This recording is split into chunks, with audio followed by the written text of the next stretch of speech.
Can you describe where you think prior to yesterday, where the Overwatch community was in terms of engagement, the sort of how people felt about the game, and especially in this lull period between, it being in beta and people able to play it, and now they haven't been able to play it, but they've been able to watch it, right? Like this sort of lull period that's existed over the past 5 months or so. So do you mean the lull period in the terms of the game going back to when they started development on Overwatch 2 and stopped content for the first game? Or do you mean in just the past year as people saw Overwatch 2 but didn't have the opportunity to play it? Why don't we do both? Because I do want to talk about what it's been like. I guess we can start more broadly when they stopped dev on Overwatch 1 altogether, yeah. But then I also want to talk about that gap that exists between when people got to play Overwatch 2 for a short period of time, then the service is cut off, right? And it went back into development, and then up to now where people were finally, some people were allowed to get into the game yesterday for the first time. Obviously, it's had immense server issues over the past 24 hours. I would say, so going back historically over the past couple of years, it's been a pretty steep and steady decline in interest and engagement in the franchise as a whole.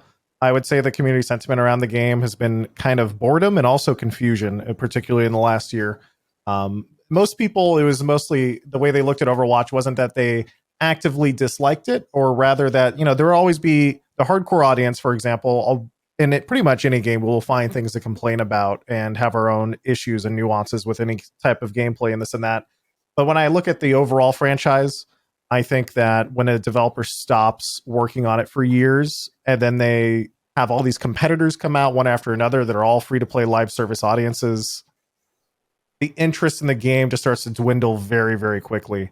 And as for the last year, however, I think most people were just sort of, I would say, confused because the vision for Overwatch changed over time, and I don't feel that was communicated particularly well to players, especially as there's a lot of internal turmoil in development, like the game director Jeff Kaplan leaving. I want to say among the streamers and the people we as content creators talk to, I think pretty much the entire community team rotated out as well in the last couple of years. And I will say, actually, the new community team is also amazing. I think they have a much larger budget now, which is thank goodness, because the old community team they were tough. They were trying to work the best they could. I would say mostly decline and also what's going on, just sort of confusion among the community. Thanks for watching Visionaries on YouTube. For more content, please subscribe to the Overcome channel.